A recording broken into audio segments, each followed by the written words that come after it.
megastars, the millionaires, the masterminds, seriously wealthy, glamorous and influential. They are the rich and famous. Everybody wants a piece of them. The supermodels, the sporting heroes, and they know it. Meet the masters of their own merchandise.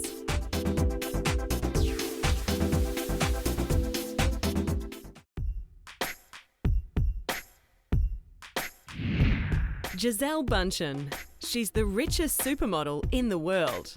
In fact, they've had to create a new expression to call her, Ubermodel. Even that word is inadequate to capture her status in her homeland Brazil, where she is considered a national hero in the veins of Pelé and Carmen Miranda. She is undoubtedly the most powerful woman in Brazil. And what humble beginnings. She was so thin and gawky at school that her friends used to call her Olive Oil after Popeye's skinny girlfriend. Then the Brazilian supermodel, of German descent, developed the kind of exotic look that fires the imagination and sends major brands running to their checkbooks. From her discovery at 14 by the elite modelling agency, all media, from cover to runway to billboard, has embraced her healthy, vital look as an antidote to the era of heroin chic that preceded her. Rolling Stone even named her the most beautiful girl in the world. Growing up in Brazil with her 5 beautiful sisters, Bündchen had always dreamed of becoming a professional volleyball player. It was the model's forethinking mother that steered Gisele and her sisters away from sport and into modelling, a decision the family hardly regrets. Her fortune is now estimated at US $150 million.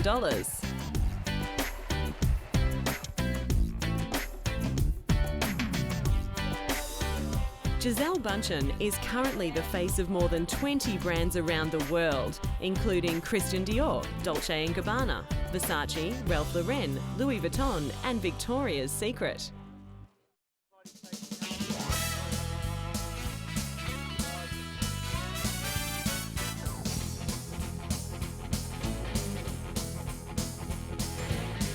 Bündchen had long been the it girl for the lingerie retailer Victoria's Secret. Victoria's Secret, which has sales surpassing $5 billion, is well known for featuring top fashion models. Gisele Bündchen joined a stable of highly visible beauties, including Heidi Klum, Rebecca Romaine and Tyra Banks, who were chosen for their spectacular physical gifts. Oh yes, and their great personalities. Bündchen reportedly ended her contract with Victoria's Secret because it wouldn't raise her $5 million a year salary. Well, the Brazilian beauty doesn't have to work for anyone she doesn't want to. She's got a rapidly expanding range of her own business interests. She will be the new face of Yves Saint Laurent with her own perfume and will have her own lingerie collection in partnership with European giant company H&M. But her signature product, the one that makes her toes twinkle and everybody else's, is her globe-trotting range of Brazilian sandals. Called Ipanema and designed by the Ipanema girl herself, her eco-friendly sandals are practically walking off the shelves by themselves. They're lightweight, soft, comfortable, and are decorated with Brazilian tribal imagery. The sandals are worth around $230 US. Even though part of each purchase goes to help save the rainforest in her native South America, it's been the sales of the sandals that have really pushed the model's earnings over the top since 2001. They currently sell at the rate of over 1,000 pairs per day worldwide and have become a fashion must-have. And the Bündchen brand doesn't stop there. Her burgeoning property portfolio includes a penthouse apartment in Manhattan, a mansion in Los Angeles, and a hotel in the south of Brazil, the Palladium Executive. It's her ventures in her beloved southern Brazil that fire her passion the most. And yet the difficulty of publicly appearing in the country where she is hounded by hysterical fans and worshipped as a goddess make it hard to promote her business personally.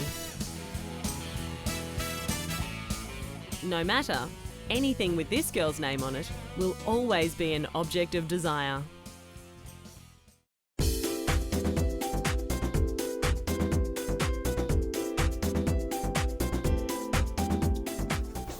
Michelle Wie. Appeal, global. Talent, undenied. Professional victories, none to date. Care factor, 0. She's the high-profile, breakthrough golfing talent who may not yet have the credentials, but you should have seen the line of high-profile deal-makers stretched around the block waiting for the team to turn pro. And when she did, her instant endorsements made her the highest-paid female golfer. Michelle Wie, born in Hawaii to Korean parents, began playing golf at the age of 4. And she knew the first time she grabbed a golf club what she'd be doing for the rest of her life: counting money. She became the youngest person ever, male or female, to win a United States Golf Association adult event at 14. The youngest female to make a cut in any professional male tour event, age 15. And the first female medalist in a men's US Open qualifying tournament, age 16. So here she comes, swinging.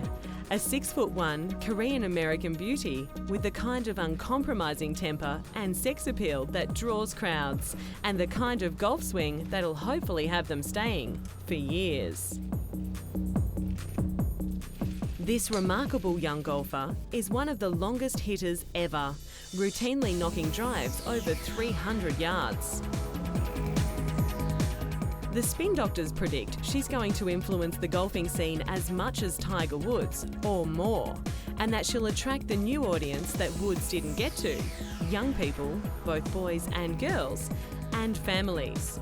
In short, stunning Korean in short shorts equals ticket sales equals big appearance fees for stunning Korean.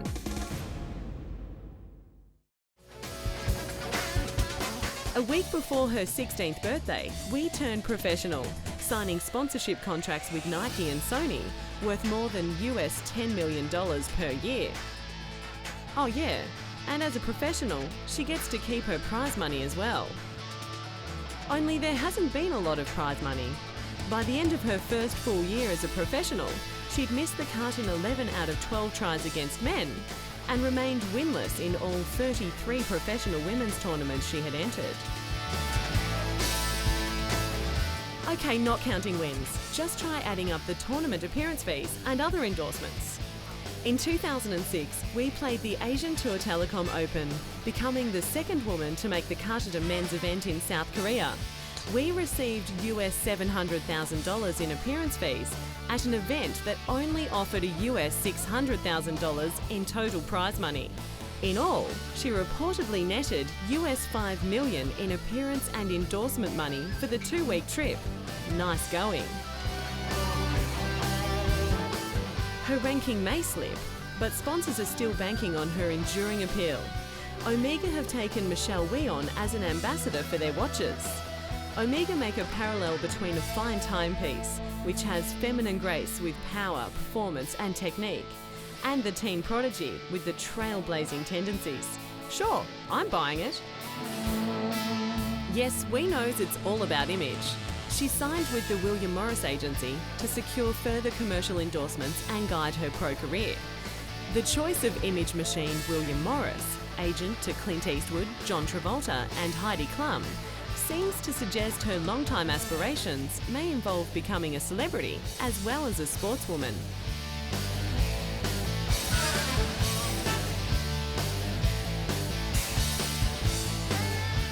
Will she be the most recognised female athlete on the planet? Is this the beginning of a lucrative sporting icon to blitz all others? Or will it be a burnout on takeoff? Who knows? But there's some big names banking on this head-turning, blossoming golfing superstar.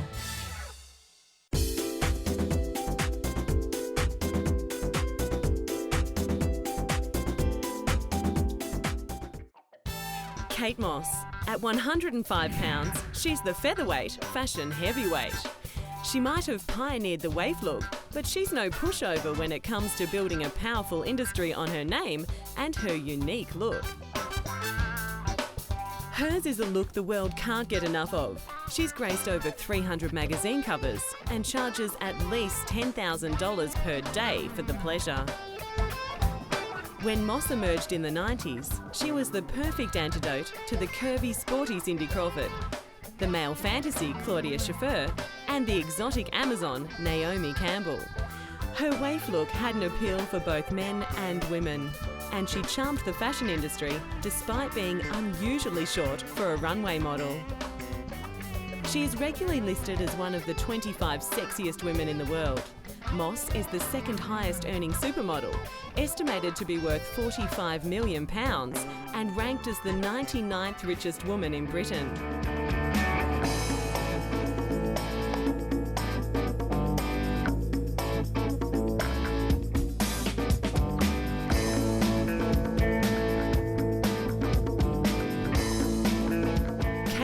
Has spearheaded campaigns for all the major Italian, French, American and British designers, including Gucci, Dolce & Gabbana, Louis Vuitton, Versace, Chanel, Dior and Rimmel.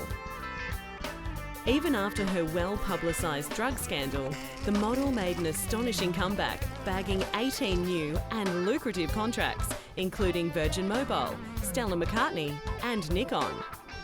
But the marketable allure of Kate Moss is not just about her vital statistics. Her rock and roll lifestyle and fashion sense have made her an international fashion icon, regularly appearing on the world's best dress lists.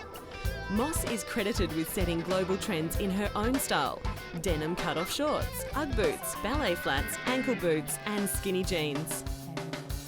So it doesn't take a genius to see the potential of Moss merchandising.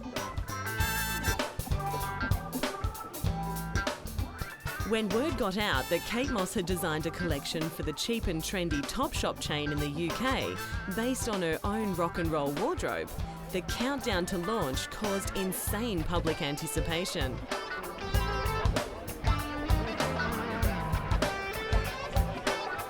The collection the model created includes shift dresses, tunic tops, vests and skinny jeans, as well as shoes, bags and belts, all costing reasonably between $20 and $400. And all, apparently, very wearable. If you're a reed-thin supermodel, that is.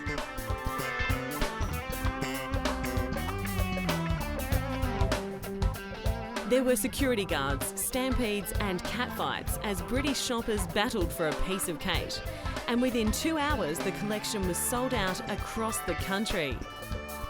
A Topshop spokeswoman said they'll be ordering twice the amount for the next season. Moss signed a 2-year contract with the retailer and was reportedly paid $6 million. The key is the fit between the model and the merchandise. The range works because fans can imagine her in the clothes. It's the kind of credibility Moss is now exploiting in a new range of personally endorsed fragrances. Coty, the world's largest fragrance company, has partnered with the supermodel to develop the fragrances. Coty says Kate Moss defines modern glamour today.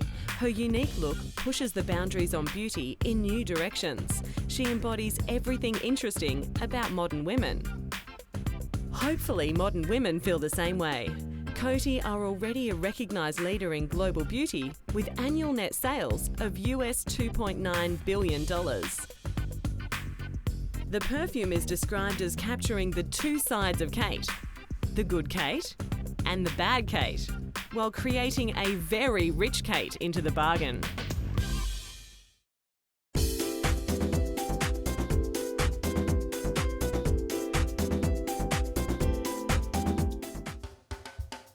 Move over Beckham. Here comes the real face of world soccer, Ronaldinho. He's the people's player, exuding childlike joy and enthusiasm on the field. Ronaldinho's dazzling skill with the ball, superior field vision, deft playmaking and awesome goal kicking simply rivet us. He loves his game and the fans love him. Now let's see, adorable guy plus superhuman talent equals that happy word for any athlete, endorsements. All the big guns are lining up to get the Brazilian's name on their merchandise, but this guy is used to being fought over. When he was discovered as a freakish goal-kicking 13-year-old, the rising star soon became the target of a bidding war between top European teams. notably Manchester United and FC Barcelona. It was Barcelona who won that one in 2003, acquiring the young footballer for £21 million. Barcelona had to struggle to keep him. In 2004, when Ronaldinho won FIFA's World Player of the Year, Barcelona rejected a £60 million bid made for him by Chelsea Football Club. Barcelona Football Club will give him up, but for a minimum £85 million. Ronaldinho has surpassed David Beckham as the most marketable player in the world, generating $57.8 million. And when he nabbed a second FIFA Player of the Year, he got the honour Beckham had always wanted. Ronaldinho is a one-man endorsement machine. When you are a kid, it's easy. You are not afraid to try, to dare. You do it, just because you like it. His face is everywhere around Barcelona. His long black curls frame a perma grin that could power a small city. He appears in advertising campaigns for international companies like Pepsi, the technology company Lenovo, as well as at least 8 Brazilian brands, including Kibon ice cream. Brazilian marketeers seeking to capitalise on the public's fascination with homegrown heroes have Ronaldinho advertising everything from bubblegum to banks. So my advice to you is... never grow up, my friends.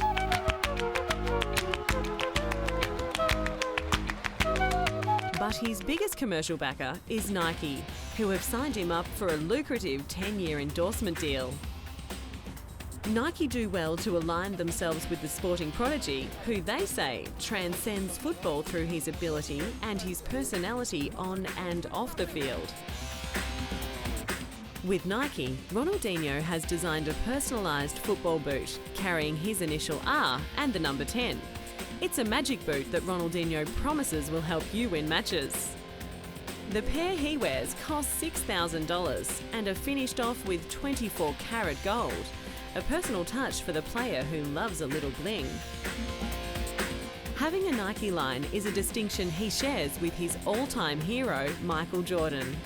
Ronaldinho joins the ranks of Tiger Woods and Lance Armstrong as one of the swoosh's global pitchmen.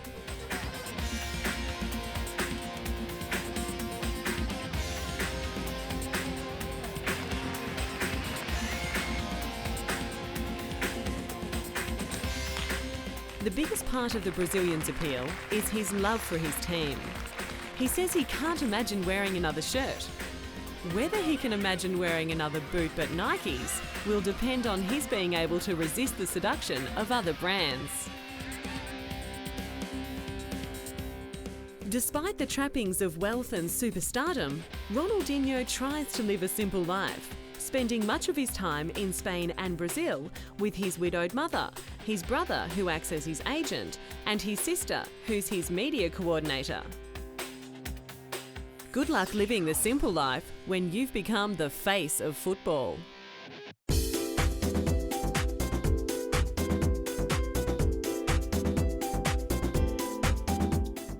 For a fictional character, Harry Potter is loaded.